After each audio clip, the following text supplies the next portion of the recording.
tell me, when you got injured, what you were explaining it to me before the podcast, but I didn't want to talk too much about it because I wanted to hear it now so everybody could hear it. What exactly was the injury? I fractured my spine, right? And it's either from my T10 to my L1 or from my L1 to my T10, whatever order that goes in. So how many fractures is that? I mean, that's your spine. That's about. So you fractured basically everything. I mean, you got like this much space in my back.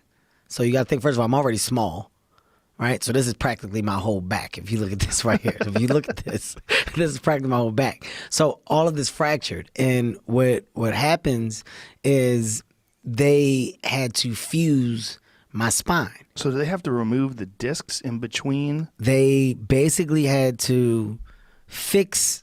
So the bones where it's fractured, basically your spine is now out of whack. Right. The things that keep your spine connected and that allow you the flexibility are out of whack. I got pieces of those bone fragments that are out of place out.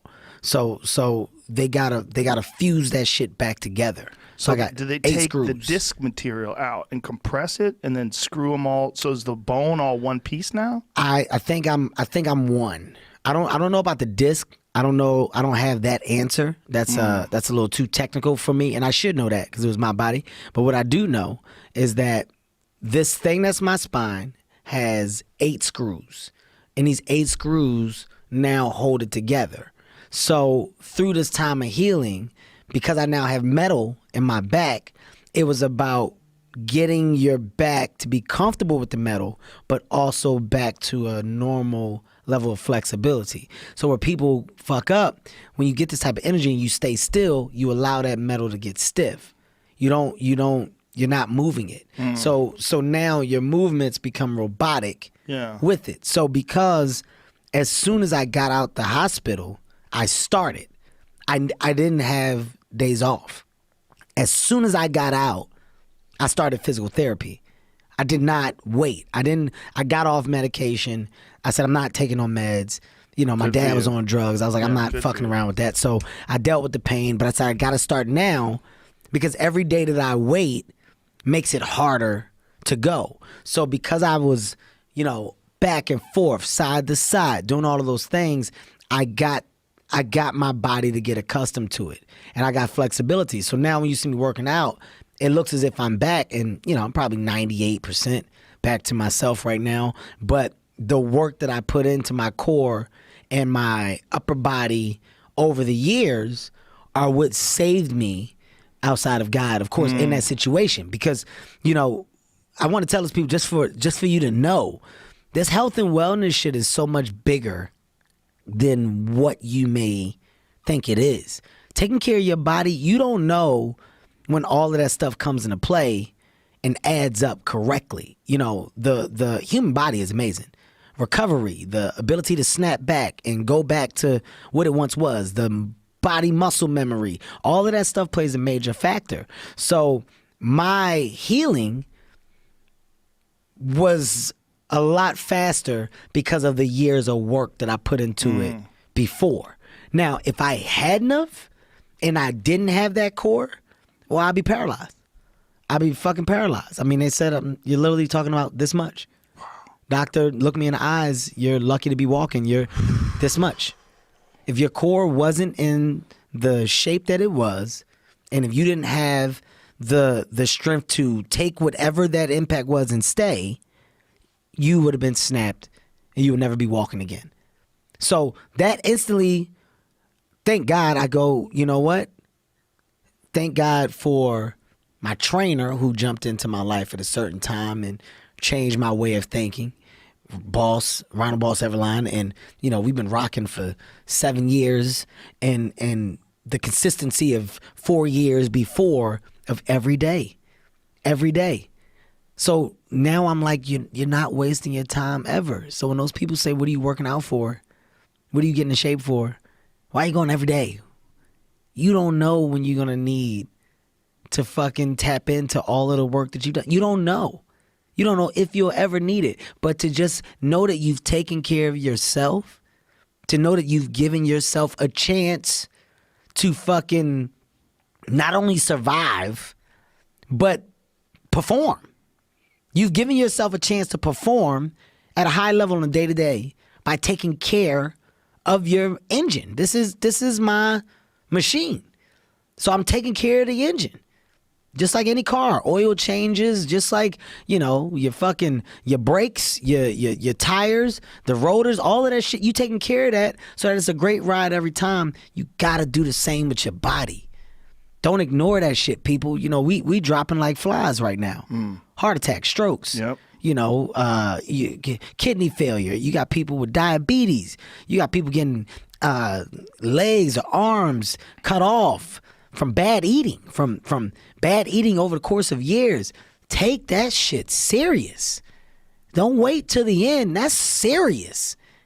That's not a joke. So when I look at people dying around me, we have no control over when the day is going to come, but I'm going to try to help amplify my time here as much as I can. That's the big one, right? Amplify your time. You have energy. You have a different kind of energy than someone who's unhealthy. You have the ability to push forward. You have the ability to get shit done. You have more enthusiasm because your body feels good. Why do you not? Why? I want to be careful the way I say this because I don't want to seem like I'm coming down on anybody that's not. But why don't you want to take care of yourself? I think they do. I think it's just habits are very hard to break. There's a lot of comfort in just the same thing every day. Open up the cabinet, Twinkies, fuck it. I'll start tomorrow. Fuck it. I feel like eating those chips. And you just settle into it. And then there's this disappointment that comes from settling in. And it's comfort and it's disappointment at the same time. Like you realize, well, I guess that's me. And you accept it. And I think sometimes people are scared of improvement because they're scared of failure. So if they can just kind of slide into the same bullshit every day, it makes them feel less uneasy. You know what? What I say and what I will say goes back to the decision, goes back to information. It's not bad if you want those things. I don't think that people are supposed to live a robotic life and I don't eat this ever and I don't do this. Well, I always point to The Rock and his fucking cheat days. I mean, it's fucking cheat. First of all, he eats for a village. That son of a bitch. Well, Listen, he is a village. It's unreal what he puts down when he puts down. And that's what I'm saying. Like, you should enjoy yourself and enjoy your life. But I think that there should be a give and take. Like, all right, I'm going to eat the way I want to eat. I'm not compromising that because I love food. But let me put a half hour in a day of walking. Let me do something so where I'm active so there's at least a give and take. That's what I would say to people out there. I'm not saying in no way, shape, or form, don't do this ever and that's wrong and you're going to destroy yourself. That's unrealistic.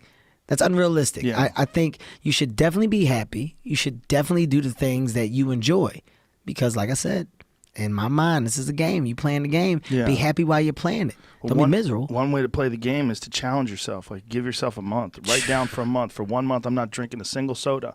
For 1 month, I'm going to do something, some exercise every day, and I'm going to write down what it is. For 1 month. The fucking game. Yeah. Here's how I think. I don't know if that's a book title or not, or if it has been or hasn't, but God damn it, that could be my next one. The Game. Yeah. Now, Even I know if it you is a guys are book hearing title, this. I think it may be, but maybe, the game of life. That's something, but it's something there. It's such a synergy within that. Maybe just call it game. Something. Yeah, it's there. Because your statement of there's a game-like quality to life resonates. It's true. As soon as you said that, I was like, ooh, that's it. That's the way to look at it. Don't just look at it like life. Look at it like you're trying to succeed. You're trying to get ahead and win. The game-like quality of life. That's it. It's a dope thing. I'm gonna really harp on that. So you're recovering from your back injury. Mm-hmm. Like, how long ago was the injury? How long ago was the crash now? September. So what is that? September, October, November, December, January, February, March, April was his May. Yeah. So May. only 8 months. Almost. It was about to be June. So about to be 9. About to get into 9. And you said you're like 98%. 98%. I'm down to probably 10% body fat right now. And as far as like movement, you could basically do everything? I'm doing everything. Wow. Doing everything. I'm up to running again. I'm probably at, I'm probably at 3. I can go 3.5 miles straight before I'm like, ooh. The back starts to bother you? Yeah, before I get tight. And what are you doing for the back? Are you doing yoga? Are you doing, what kind of I exercises got are you doing? physical therapy. You know, that's random. Shout out to Dr. Pat. You know, I make sure that getting the massages, getting the work done, because I'm doing so much within working out. I don't want to not take care of that as well. Yeah. So from heating it, from, you know, treatment, just literally doing things to make sure that I'm constantly working on those muscles and not forgetting them. I'm getting older. I don't want to act like that's not the case or that's not a reality. I'm 40 now. So how do I take care of this machine so at 50 I'm not moving as if I'm 70? Right. You know, I'll say that's been a great adjustment, but one that's really made me feel better. Like stretching. You know, I didn't understand the importance of stretching, of actually resting. You know, I was gotta get it. Let's go. It's go time. Weights. Hit it. Clanging and banging, baby. Yeah. Clanging and banging. But now, you know, make sure you get your rest time so that you can come back and give the energy. Your cardio changes, row machines. I'm on a bike. You know, I'm Pelotoning. I'm hydroing. I'm running. So the workouts change, and you become more consistent with your system, with my new system. So I think by July, my goal is for my 41st birthday, that's July 6th, to be around 8.5% body fat.